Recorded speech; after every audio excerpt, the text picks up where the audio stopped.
temps où les hommes ne supporteront pas la saine doctrine, mais ayant la démangeaison d'entendre de choses agréables, ils se donneront une foule de docteurs selon leurs propres désirs. Les Écritures disent encore, car il s'élèvera de faux Christ et de faux prophètes. Ils feront de grands prodiges et des miracles, au point de séduire, s'il était possible, même les élus.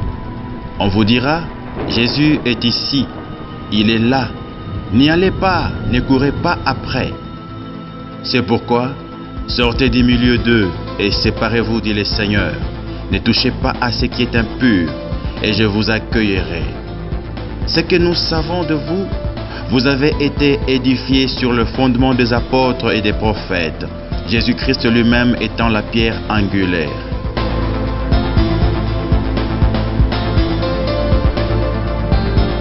Voici, pour vous instruire, vous orienter et vous éclairer, la saine doctrine. La saine doctrine, une émission basée sur la parole de Dieu, conçue et présentée par les pasteurs enseignants Florent Moussité Kitangombe de l'église Cité Bethel.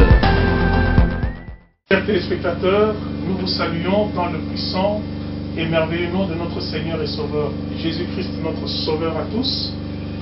Nous saisissons donc cette opportunité pour vous saluer tous, vous qui nous suivez de la Django, de Funa, de Mont-Amba, de Mont-Ngafula, de toute la ville de Kinshasa et même de Brazzaville. Que le Seigneur vous bénisse, quelle que soit l'heure à laquelle vous nous recevez, que Dieu soit avec vous. Nous, c'est le pasteur Florent Moussiteki. Nous serons accompagnés aussi du pasteur Thierry Kosekana pour l'émission La Saine Doctrine. La Saine Doctrine, une émission qui vous est présentée par Cité Bethel, parce que nous voulons intervenir aussi auprès des enfants de Dieu qui cherchent vraiment la vie éternelle, de manière à ce que nous puissions tant soit peu les éclairer sur des questions doctrinales qui peuvent être assez difficiles pour eux à comprendre, mais nous voulons apporter notre contribution, notre lumière, surtout que le paysage actuel a été pollué par beaucoup d'enseignements hérétiques. Eh bien, nous saluons aussi, nous saisissons donc cette opportunité pour saluer le pasteur Ebenezer de Matete Lokoro. Nous saluons le pasteur Michel Kingumba de Cité Bethel des Bonhommes. Nous saluons le pasteur Jean Bamona à Makala. Nous n'oublions pas le pasteur Lévi de Djili Quartier-Naf. Nos salutations au pasteur Hippo Kabengele de Mapel-Araï. Vraiment, nous sommes avec vous, pasteur Dominique Kabundi de Cité Bethel Croix-Rouge. Nous sommes avec vous, pasteur Théo Moyoabou de la Cité Bethel Talagaï. Eh bien, nous n'allons pas aussi oublier le pasteur Lambert Matamala. Vous avez été en travail quand même assez remarquable à la Cité Bethel Massina Rai. En tout cas, recevez nos salutations de passage. Et nous voulons aussi en ce moment aborder un thème peut-être dont vous avez déjà entendu parler, un thème qui va permettre à ce que nous puissions aussi éclairer beaucoup des téléspectateurs, beaucoup des enfants de Dieu, des sœurs et frères en Christ, qui ont été dans la confusion, et surtout les serviteurs de Dieu. Aujourd'hui donc, il nous a plu de pouvoir vous parler de l'ordre de Melchisédek. Vous savez, ces derniers temps, on en parle beaucoup. Mais nous avons aussi voulu en parler pour donner la véritable version en ce qui concerne cet ordre. Bien aimé, donc, j'abordais en lingala pour une meilleure compréhension de la part de tous nos téléspectateurs. Nous voulons dire ceci. Vous voyez bien que les Kambo Oyo, il y a ordre de Melchisédek, et ça lit vraiment d'actualité. Nazalaki Mokolomoko Boinandako, un jeune serviteur, un jeune pasteur, Ayaki Kokuta na maman, madame, Ayebisi alobi que Nengenga Nazali Awa, Nazako Kene na rendez-vous Moko, il y a ordre de Melchisédek. Alors, si madame Nanga Tuni, mais ordre de Melchisédek à modèle. Alors, vite, Ezali, de Komoko va éviter Kingai, Toza Kokende, Bazali Kopé Sepso Mateya, Bazali Kopé Sepso Moi Initiation, Mateya Moko Boye pour que Babakabebele Koka na Kotango na carte d'église. Si vous avez tout niveau, c'est-à-dire que quoi? Ah, non, l'église m'a Kabezali Kotango la terre, Oebi, Nanazan l'église Moko, Liboso, Batouazali Kopé, ça m'a mis Kolo, Batouazali Kopé, ce sont pas dimité. Il faut foutre la loyer de $200, il faut tank sabana, il faut natia carburant en tout cas, mais ce qui total n'est rentré, ils allaient passe. offrande eza kokota malamu te, dîme ezali kokota malamu te. Alors nakendeki epai ya moninga na ngai moko boye enene, natuni nalobi me sunga ngai ndenge nini bipa na ngai ezali kotambola te, naye kopesa mwa dîme na ngai obondela mpo na ntina na ngai de manière à ce que makambo eyeba na kosimba. Ene alobi bon de toutes les façons ngai nakopesa yo mbongo te, kasi nakoki na kolakisa yo ndenge nini okoki na kozwa mbongo dans l'église. Kaka église na yo wana okomona okovivre miracle moko financier oyo ya kosakana te. Alors ndenge ayebisaki ngai, alors ngai na mitunaki nalobi makambo yango ya modele nini ngai nateyaka bacampagne nasalaka bapriere mosusu nakotaka bajeune okomona une semaine ya jeune kati na jeune wana ata mosusu 4 jours à sec naza kosambela naza kosala nyonso oyo nzambe akoki kolinga ete nakola kosala mais eloko nini lisusu oyo ngai nasala te oyo akoya kobakisela ngai. Alors j'étais curieux de savoir qu'est-ce qu'il allait faire, comment allait-il m'aider par rapport à cela. Bien aimé dans le Seigneur, c'est toujours ce jeune pasteur qui est en train de parler.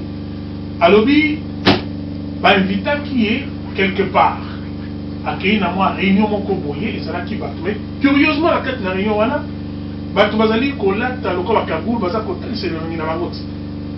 Alors kuna bayebisi balobi te awa yaka mpona ntina na yo moko kasi kokipe moninga te nde babandi koyebisa bango likambo ya ordre de Melchisedek. Alors soki okoti na kati na yango nde okomona clair bamakambo ebele ekoki na kochange na kati na vie na yo parce que okoprogresse. Bapesi verset balobi na mokanda na Esaïe balobi que tokoki na kotanga yango chapitre 52 à partir il y a verset 13. Balobi boy, mon serviteur, voici, mon serviteur prospérera, il montera, il s'élèvera bien haut. Donc, voyez ici, balobi au monde, yo en tant que serviteur, vous pouvez causer la tête d'un ministère moko sans impact.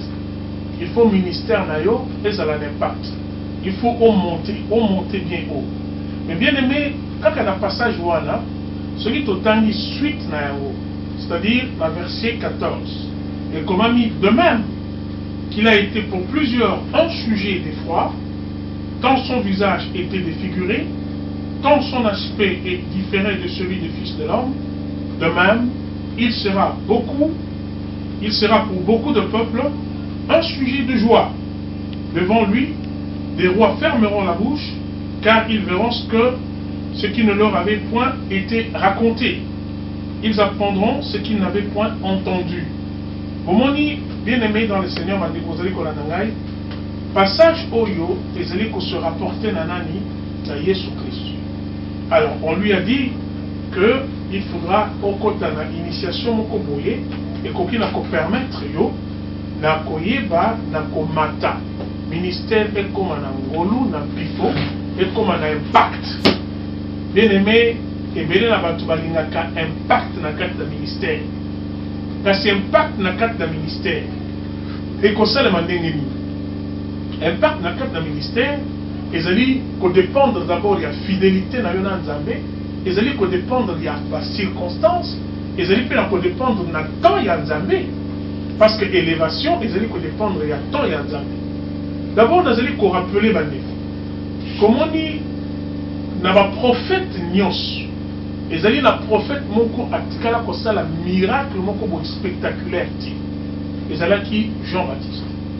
Kasi quand Jésus est en train de parler des prophètes, alors dit de tous ceux qui sont nés d'une femme, le plus grand parmi les prophètes, c'est Jean-Baptiste. Non pas pour un miracle, mais c'est parce que Jean-Baptiste a eu le privilège, il a été contemporain de Jésus-Christ. Du fait que Azala qui un des prophètes qui était à cheval entre l'Ancien et le Nouveau Testament, Zambé a appelé Jésus lui a appelé un grand prophète. Alors bien aimé dans le Seigneur, Motonioso, pasteur, il n'est pas dit que tous les pasteurs doivent avoir Bamituka, Bandaku, Bamakamumine, Nemine. Qu'en est-il d'un pasteur qui se trouve à l'intérieur? Qu'en est-il d'un pasteur qui fait son ministère auprès des pygmées? qu'en est-il des pasteurs qui sont dans un environnement même hostile à l'évangile? Les lobbies sont aux élites au CPLA à Kinshasa parce que tous les Namboka Moko Oyo bazali ko interdire te moto ko na ko sambela nzambe ya lingi. Mais les Namboka mususu okoki kotanga komo na Yesu Kristo te. Soki otangi komo na Yesu Kristo bakoboma yo elongo na libota na yo. Oyoki ba makambo ndenge ezali ko se passer dans le pays musulman, on bazalaka na intolérance moko religieuse. Alors bayebisi balobi yo il faut koma kaka. Ezali destination à pasteur nyonso te. Il faut qu'à komata. Ils ont une destination à obtenir sauter. Komata. Ils allaient qu'on dépendre de Nzambe. Mais cela ne veut pas dire que ceux qui ont dit pasteur Moko Oyo, Oyebanate, Ozali Namutukate, tu es un petit pasteur, tu es un pasteur sans importance. Oui, peut-être na mis sur la batu, Ozali importance. Car c'est na mis sur la Nzambe, Ozali important bien. Yangona, bakoti ici, Ndekoyo. Bamekaki ko-initier d'abord, n'a ko trouver madame. Madame a betelinga liso, na bengi. Na lobi soki omeki kokende na mesika ya modèle 1. Yeba ete Satan a pesa kate ya ofeli. Soki a pesi na loboko ya mobali, ako récupérer na loboko ya mwasi. Soki a pesi na loboko ya mwasi, ako récupérer na loboko ya mobali. Yo, vous allez responsable. Est-ce que vous allez se rendre compte? Il y a ma cambouana, vous allez kolinga kosala. Est-ce que lelo kamwa bomengo, kamwa mbongo, kamwa mutuka ya lelo, et koki na kosomba âme na yo pour l'éternité? Yangona tomonaki que bango bazali koloba likambo ya Melchisedek. Mais Melchisedek kamwa azali nani? Nous aimons d'abord lire en ce qui concerne Melchisedek. Totanga na mokana na Hébreu. Na Hébreu chapitre 7. Bazali ko parler biso na Melchisedek. On a côté c'est bien que Melchisedek, ils allaient Jésus lui-même. Balobi boy. Car, voilà Hébreu chapitre 7, à partir du premier verset. Car c'est ce Melchisedek, roi de Salem et sacrificateur du Dieu souverain, qui alla au-devant d'Abraham lorsqu'il revenait de la défaite des rois et qui le bénit. À qui aussi Abraham donna la dîme de tout le butin. D'abord, Melchisedek signifie roi de justice. De plus, il était roi de Salem, c'est-à-dire roi de la paix. Il a été sans père, sans mère, sans généalogie, n'ayant ni commencement des jours, ni fin de lui, rendu semblable au Fils de Dieu, il demeure sacrificateur pour toujours. Nanyango akotikala sacrificateur pour toujours. Nanyango bazali koloba rendu semblable au Fils de Dieu. Melchisedek ezali bokonzi na biso Yesu. Jésus, c'est lui qui représentait Melchisedek à l'époque qui est allé visiter Abraham. Kaka Jésus wa.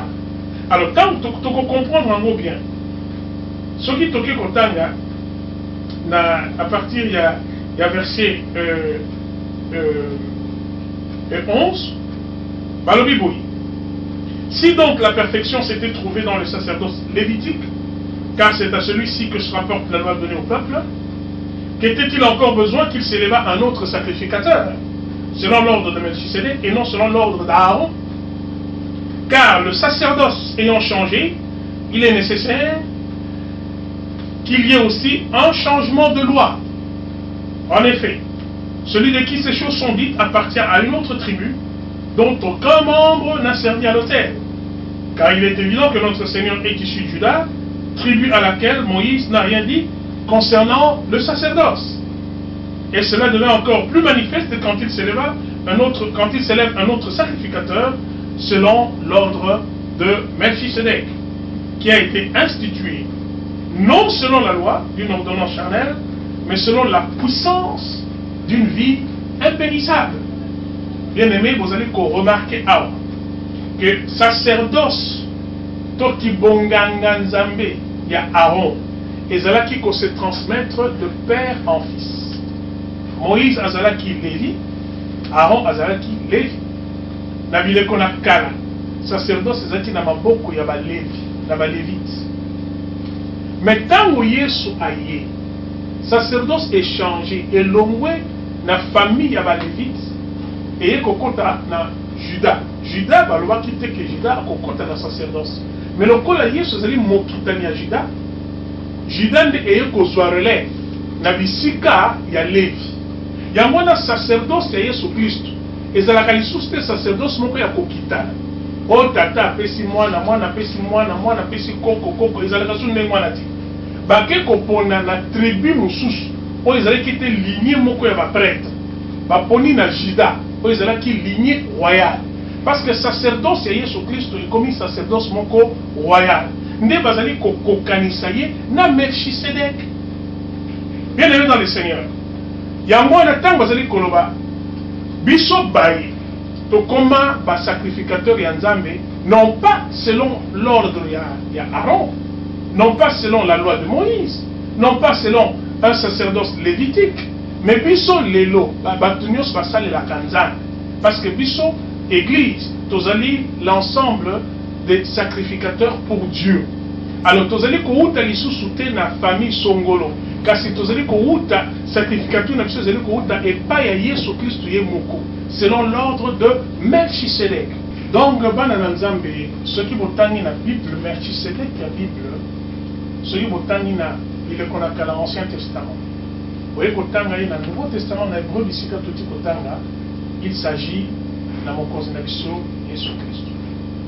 Foye azali nde mokonzi ya Salem, azali sacrificateur sur le trône, on a recommandé dans le canal Azatel, dans chapitre 6, verset 12 à 13. Azali sans père, sans mère ni généalogie, ezali donc Nzambe yemoko. Kasi tango tozali koya kotala likambo na Melchisedek oyo ndeko na biso wana makambo bakendeki koyebisa ye, ezali lokola kokokana na mokana na Nzambe na Biblia. Parce que kuna pe balobi ordre de Melchisedek. Mais ordre de Melchisedek wana ekeseni na oyo ezali na kati na Biblia. Ndenge nini? Ordre de Melchisedek ya bandeko wana ezali nini?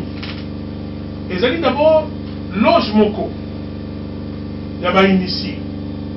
Loge wana ezali kouta na mboka Israël, mais ezali beaucoup plus développé na États-Unis. Ordre de Melchisedek ndenge bate yango pe ndenge baadepte ebele bakoti na kati na makambo wana, ngai nakoyebisa bino ezali baenseignement moko occulte, ezali baenseignement moko ya Bible te. Parce que bazali koloba te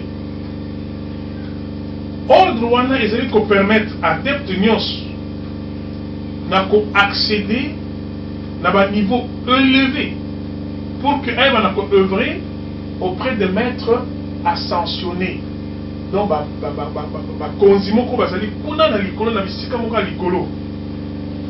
Alors azali ko œuvrer na service au babengi service de la lumière. Donc ande ezali initiation moko oyo transmis par des maîtres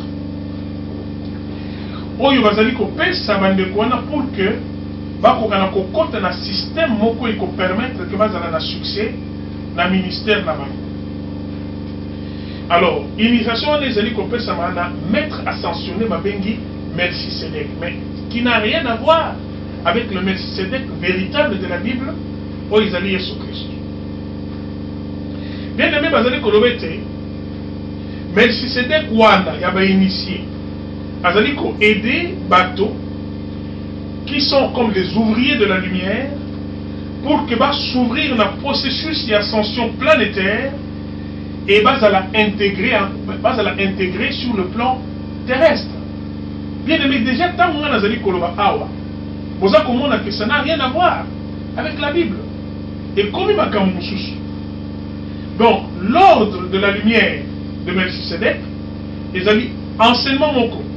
Ils ont permettre que va initier, ou va se sentir appelé, va approfondir engagement na bango, en amplifiant leur vibration.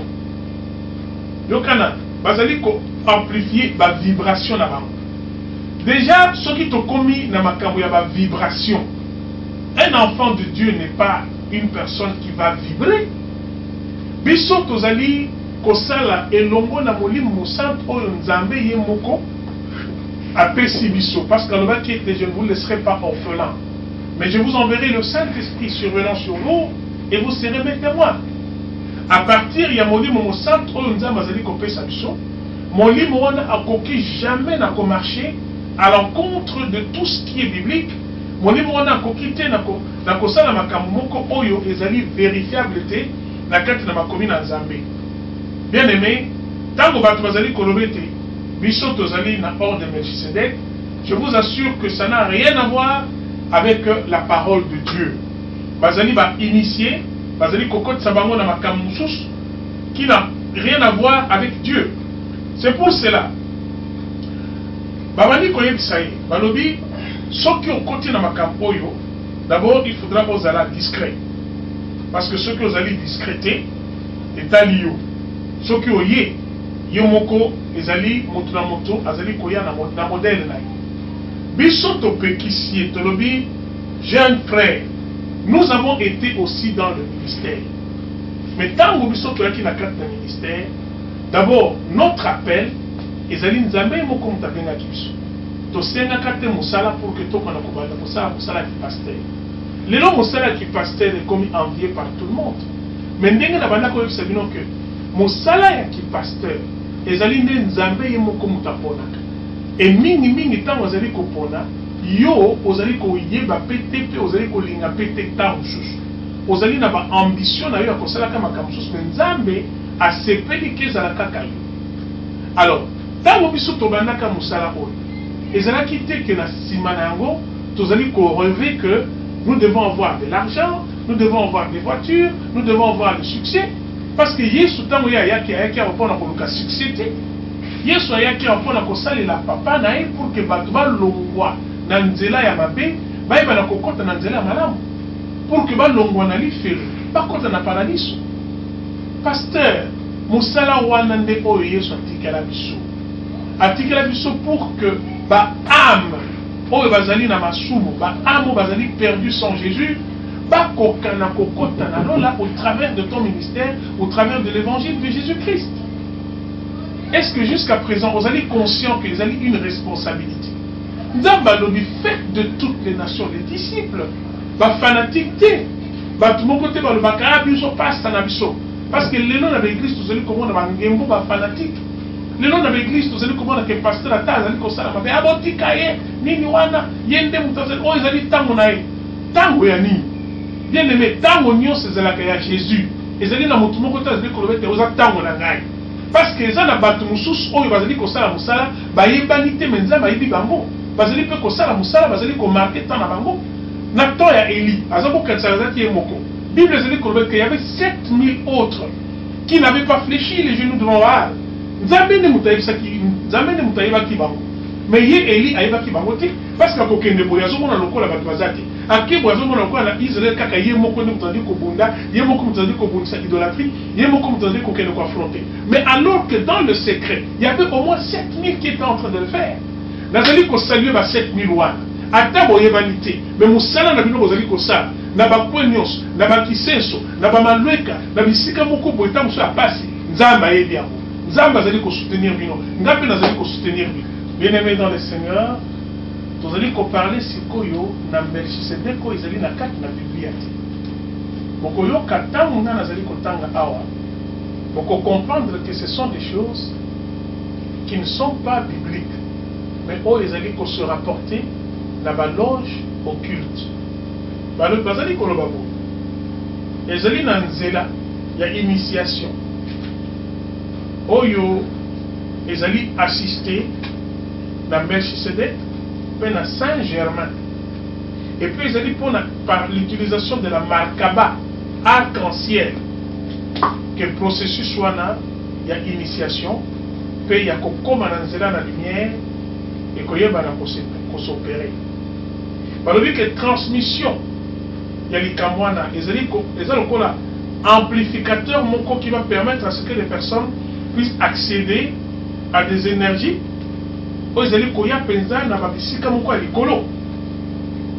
Et puis ils allaient s'adresser à Batonios Oyo.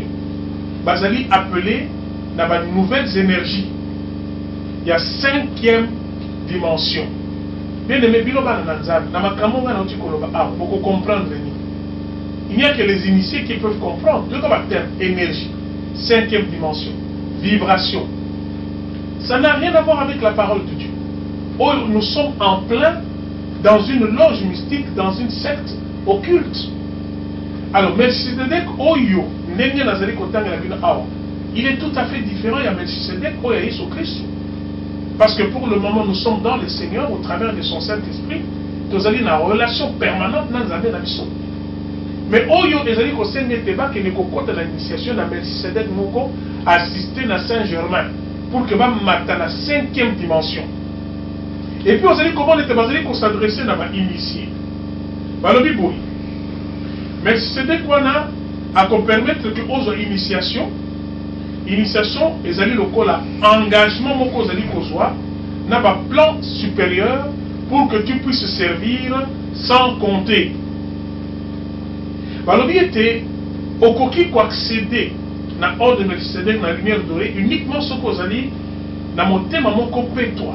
Vous savez que un tout petit peu qu'on se rapproche dans la condition de la Bible. Parce que pour que Nzambe akona kotambola na elongo et que la malade vous allez monter mon copé toi. Il parle aussi d'un cœur pur. Mais un cœur pur n'a sens biblique. On dit que Satan n'a pas agi là. On dit que Satan n'a pas agi ça comme que sur le niveau ça les campoyo. Il faut pas comme la masanga, il faudra pas qu'on coûte à la moisi. Au ça une sorte là de sanctification. Il y a façade parce que Satan a imité Nzambe. Yo kokanisa que oh ils allaient makamoko présent au centre parce que on me demande d'être pur de la part du Seigneur. Bateau peut bazali ko sene tena ko na koza la pur.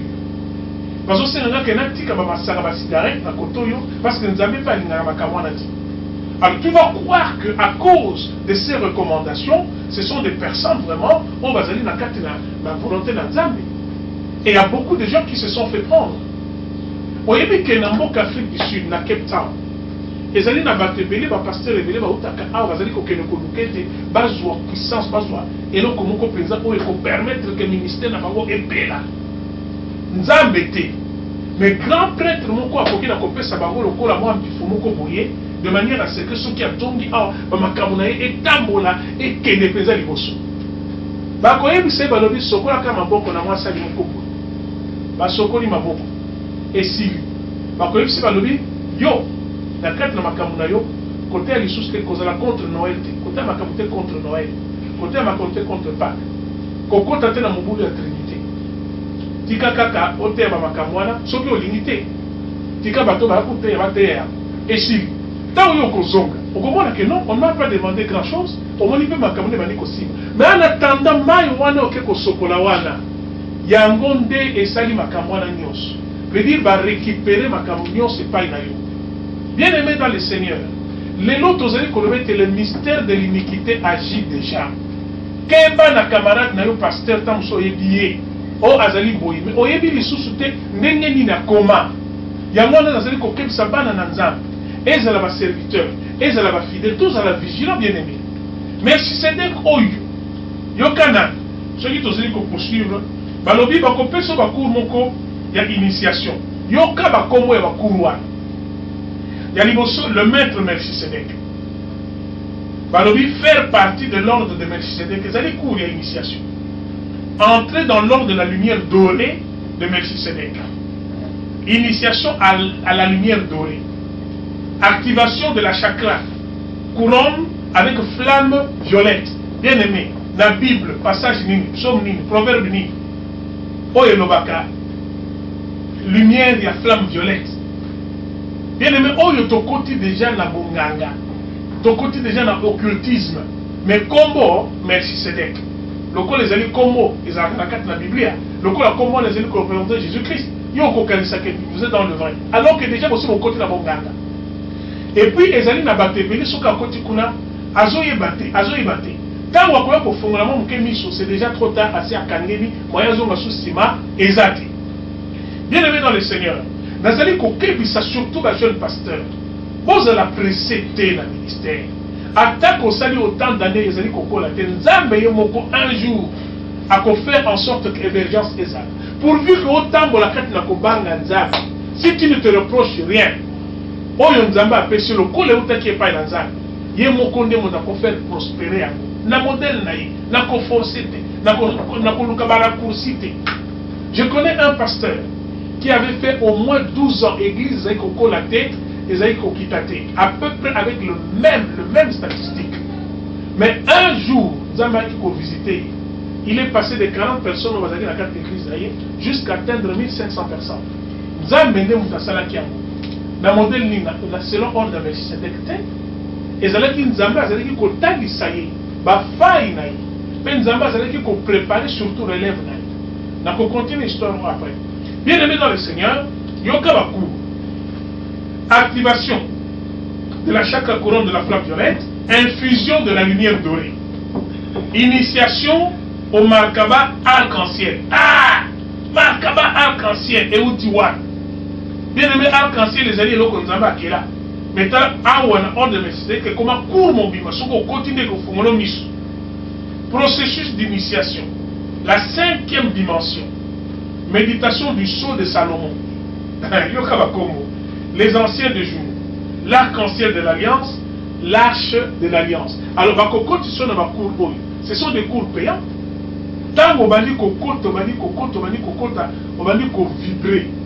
Tant qu'on va dire qu'on vibre, on va dire qu'on y a. Bien aimé dans le Seigneur, en attendant déjà, yom tuzala ka serviteur ya Nzambe, na processus ya initiation au changer quand, au tie pas Nzambe, au commis automatiquement pas serviteur du ventre, pas serviteur des hommes, mais malamoko serviteur du diable. Parce que oyo les alliés biloko moke directement en enfer. Nzambe azali ko kebi sabiso na mokana na Colossiens, parce que kolobete mutu côté a captivé bino dans la philosophie moko ya bato. L'apôtre Paul a mis en garde l'église contre Babylone comme moko boyi. Bazali kolinga ba memayo que nous allons te faire découvrir davantage. Nous allons te montrer encore quelque chose qui va te permettre que na kamunao pesa et qu'on a kokoma malamu. Bien aimé, nous devons faire attention à toutes ces personnes-là qui nous promettent un succès, qui nous promettent une élévation, qui nous promettent beaucoup d'argent. Parce que la sima makamwana ba piège et zeli. C'est pour cela que, en attendant que toi et continue à Camboyo, nous allons recevoir quand même quelques questions venant de la part du pasteur Thierry Kouseka. Pour vous instruire, vous orienter et vous éclairer, la saine doctrine. La saine doctrine. Bonjour pasteur Thierry. Bonjour pasteur Florent Moussiteki. Je crois que vous avez quelques questions d'éclaircissement par rapport à la matière que nous venons de donner tout à l'heure. C'est tout à fait normal parce que Ndengue, donc je suis à votre disposition.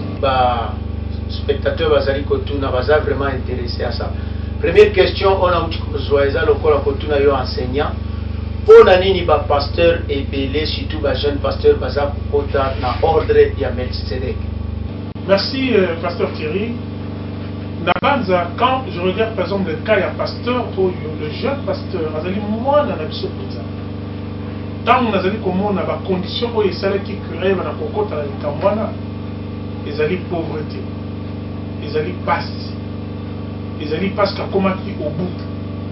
À mon avis que mon salaire en Zambie comme les kilos, ils ont posé un bon, ils allaient koyate. Tant on a, ils allaient qu'à moment moko, ils allaient qu'à très fragile, ils allaient qu'à vulnérable. Na balou ravisseur, bazalaka vulnérable, na bato bako proposer bango ba solution moko bo. Parce que Satan peut azalaka très mal. Akoya ko tenter oté quand tout va bien. Mais ko tenter surtout dans ma période moko ya crise. Je crois eloko liboso ezalaki besoin ya mbo.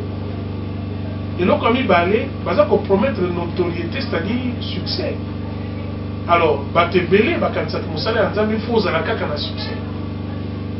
Toyoka ka batu musu ba ko ba soki pasteur asali musala ya Nzambe azangi voiture azangi ndako donc azalaki appelé à Nzambe.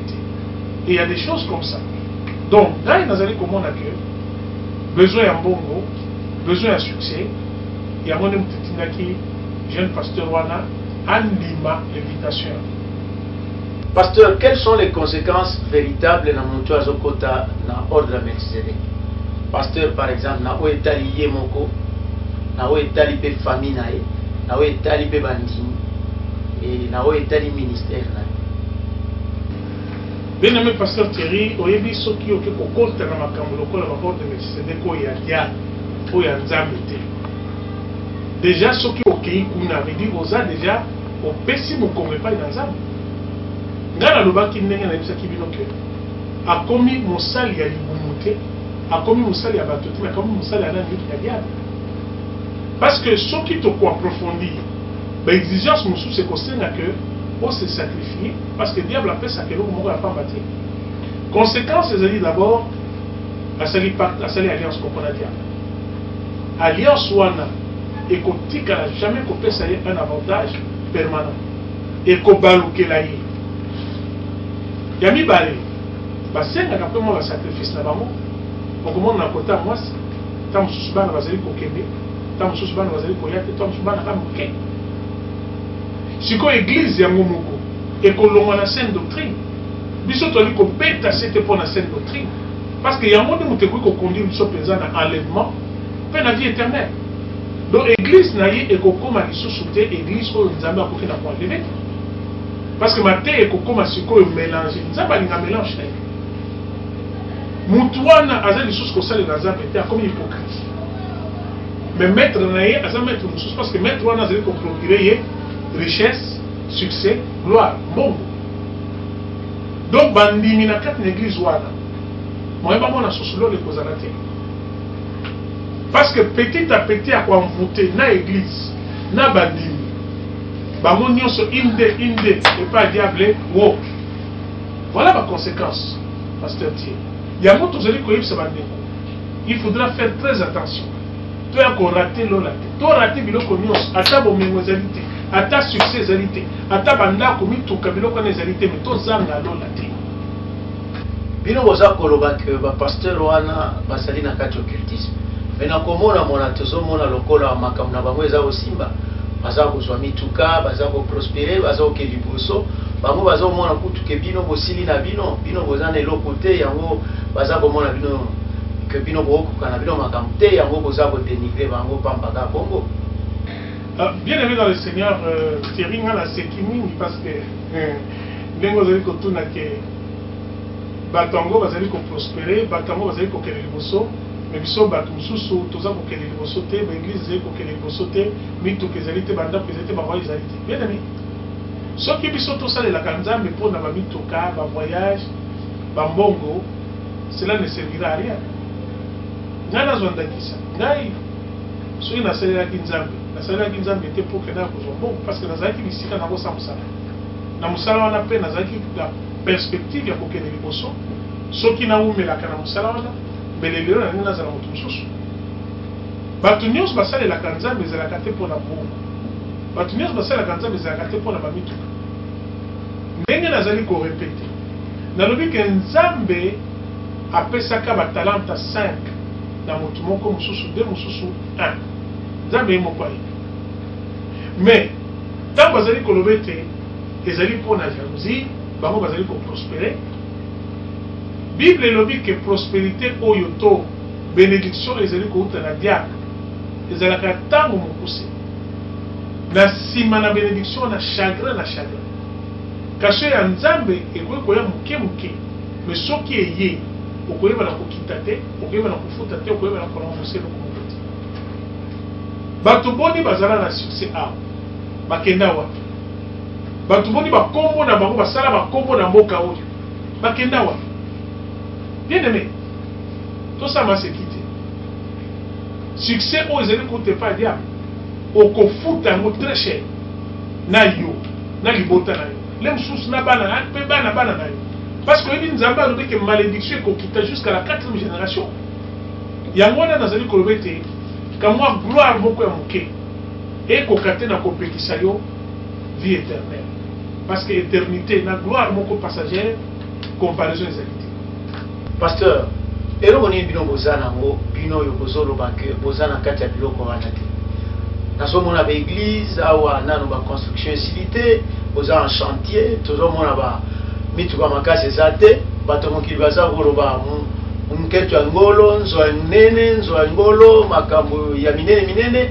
alors bango pe bakoti na logique wana ya nzwa ngolo nketo ya ngolo mituka makambo minene sikoyo est-ce que eza faute na bango obe bango bakoti na oyo esengeli po ba prospérer? Pasteur Thierry soki osimbi loko l'église na ngai yemba na banza église ezaka na histoire na yango, église ezaka pe na rythme na yango. Ngai nazali na course na mutu moko te, naza kokima mbango to nazali kowela na mutu te. Soki moto lelo atongi ya silisi atokanga na betela te maboko na nzamba azwaka leko lelo ezali tour na ye lobi eboyi kozala tour na ye parce que ba réalité na ngai oyebi yango te, ba difficulté na ngai oyebi yango te, modèle nga nazwaka pe oyebi yango te, mutu na rythme na ye. Mais eloko nakoki koyebisa yo ke soki oyaka ya 5 ans na bisika oyo pe lelo ye kozonga lisusu okomona ke changement ezali monene na rythme wana kaka ya moke, changement ezali koya malamu nga nasala mosala na kamwa 1 franc kamwa 1000 francs ya bandimi oyo ezali kota na motema moko ke ta mosusu okoki kozwa mbongo ebele soki na modèle nini soki na source nini toyebi te, osali babiloko moko spectaculaire mais toyebi origine te, wana ekozala pasi parce que ndenge kaka nazali korepete oyo ekouta na nzambe te diable akorécupere yango d'une manière ou d'une autre. Yango wana nga nalobi ke zalaka calme tozali na yo d'ici là okomona ke malamu to mabe ezalaka tozali korekile mais tozali koavancer et nous allons finir par terminer. Et puis nalingi na souligner eloko moko oyebi ke nzambe mpenza Jésus lelo azali kohabite babâtiment te mitema na bato bâtiment ekozala kitoko ndenge tolingi kotonga mais tosala beaucoup plus makasi pour que mitema ya bato ezala bisika oyo nzambe akoki na kofanda à l'aise. Alors pasteur ngai naza vraiment choqué ya komona ke au lieu ezala baverset biblique eza balivre ebele balivre wana boza kobenga yango initiation balivre ya initiation mais eza mpenza nini mpo bamikande ebele oyo nyonso eza kaka bacours vraiment oyo mutu esengeli donc bible eza susu na place nango te? Bien aimé pasteur Thierry, nakoki koloba ke d'abord bacours oyo nauti kotanga awa ba 13 cours ezali bacours ya initiation ya ordre de Melchisedec oyo ezali ya nzambe te parce que mama na likambo ezali quel est le vrai ordre de Melchisedec oyo ezali Melchisedec moko occulte ya diable démoniaque satanique yango wana omoni ebele na bacours wana parce que Satan ameka toujours komekola oyo ezali makambo na nzambe mais akobakisa yango alobi ezali mpona bainitie ezali eloko moko mpona bato nyonso te esengi bozala kaka bato moko boye bainitie oyo bokoki na kokota na kati na mozindo. Oyebi ke Satana alingaka toujours arecruter bato bazali mayele bato bazali brillant bato bazali mpenza na bato ya ressource nde bango wana akende kopona pour que ainitie bango na mayele na bango bacomprendre bakona koadere mpe bamemba bamosusu bipai na donc bakuru wana kolanda na yango te naza kutu na ntina te na bana kotanga yango parce que ezali biloko moko ekoki na koedifie te eza biloko moko ya diable mais soki nalobaki yango ezali mpo bato bacomprendre que mpo eza na bamosusu aza kolanda bakuru wana me aza koyeba te ke eza lisusu ya nzambe te aza na kati na likambo moko il n'est pas en train de discerner kaza déjà na kati na makambo moko ezali ya diable asi a changé quand. Alors peut-être que pour na bato wana soki baélu mosusu ya tokoki korattrape ata na dernière minute soki bayoki bakuru wana mpe soki bazali kati na yango bakonga na kotika yango batika biloko wana babima na makambo wana. Pasteur mpona kosukisa na sosoli ete ezali alliance bato bazali kokota na biloko ya ordre wana baza na kati ya alliance mais na alliance wana nakoyeba ndenge niso na mondimi ke pasteur na nga akota deja na kati ya alliance wana akota deja na kati ya biloko ya Melchisedec wana que pasteur nanga asalaka déjà ba pratique ya initiation wana po tozomona ya pambwami tozomona ye peut-être akomi grand peut-être akomi célèbre baobenga benga ye pe koteya baobenga benga ye pe un peu partout là. Bon alors siko eza ba miracle ezosalema bikamwa ebele ezosalema peut-être bato baza nsima na ye notoriété pe azwi yango mais est-ce que nakoyeba ndenge nini on a décelé que oh les vrai oh les faux quand na mobateli na bate na ngai. Basi nezali moi mingi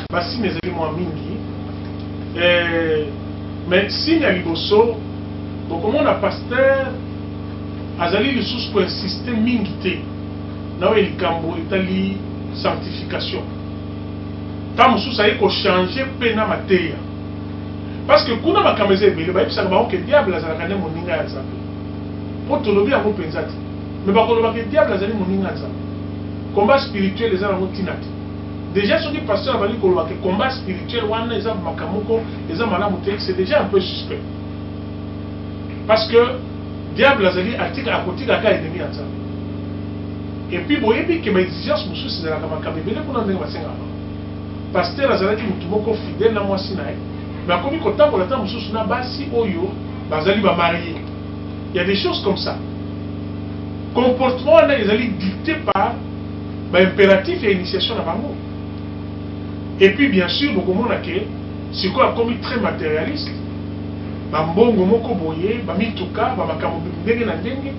Alors ce sont des choses nga na lobi te que soki nzamba pamboli pasteur ezali kaka kote pa diable mais pasteur nzamba azali kopambola pe ta mosusu église meza koyeba ke ndenge nini azali kopambola église ta mosusu pasteur azali en communication azali ko surprendre bango te mais bokomona bamakambo mosusu ebali kokoma boza kocomprendre mosusu moto na nzambe na bino te. Alors tokobakisa badetail mosusu ekoki na kopermettre ke bandimi mpe bazala na discernement no etali bapasteur basi bakoti déjà na baordre na Melchisedec. Ça c'est dans les prochaines éditions. Oui, pasteur Florent, en tout cas, pasteur enseignant, merci pour la réponse que vous avez vraiment. Je crois que les téléspectateurs peuvent se bélir. Merci, pasteur. Merci. Nakanisi Balandi, il y a émission La Sainte Doctrine. Tu comme une souka émission Anna. Nazali Koyeb Sabino que tu as toujours na Zondo TV na mokolo ya jeudi na 18h. Rediffusion ezali mokolo ya vendredi na 14h. Pe tozali na chaîne numérica wana ezali samedi na 17h15, rediffusion ezali mercredi na 6h. Lelo tolobaki makambo etali hors de Melchisedec ezali na bandeko mosusu bakota kuna babima bakoki kopesa badetail ebele na makambo etali hors de Melchisedec. Mais ngai nalingaki na aborder yango sur le plan biblique nalobaki ke ezali hors de Melchisedec ya nzambe na mosusu ezali ya diable. Mais lelo biso toli ko niata c'était hors de Melchisedec wana diable pour que batebele soki olingaki kokota yo pasteur nzambe apesi mosala wana nzambe yemuka prendre soin na yo soki appel wana ezalaki authentique mpona nini kolela lela nzambe yemoko mpe amonaka mpasi mais soki ozali fidèle akoreleve yo kokende droite gauche te. Lelo satan azali na baproposition ebele aye na wenze aza na mbongo aza na succès aza na makambo ndenge na ndenge alobi kaka il te suffit seulement de tendre la main nde okozwa biloko wana nyonso. Souvenez-vous de ce que le diable a dit à Jésus-Christ. Si tu m'adores, je vais te donner toutes ces choses. Pour adorer le diable, adorer Nzambe, même ceux qui les osent souffrir, mais c'est Dieu qui va te relever. Que notre Seigneur vous bénisse tous. Voici, pour vous instruire, vous orienter et vous éclairer, la Sainte Doctrine. La Sainte Doctrine, une émission basée sur la parole de Dieu, conçue et présentée par les pasteurs enseignants Florent Moussité Kitangombe de l'église Cité Bethel.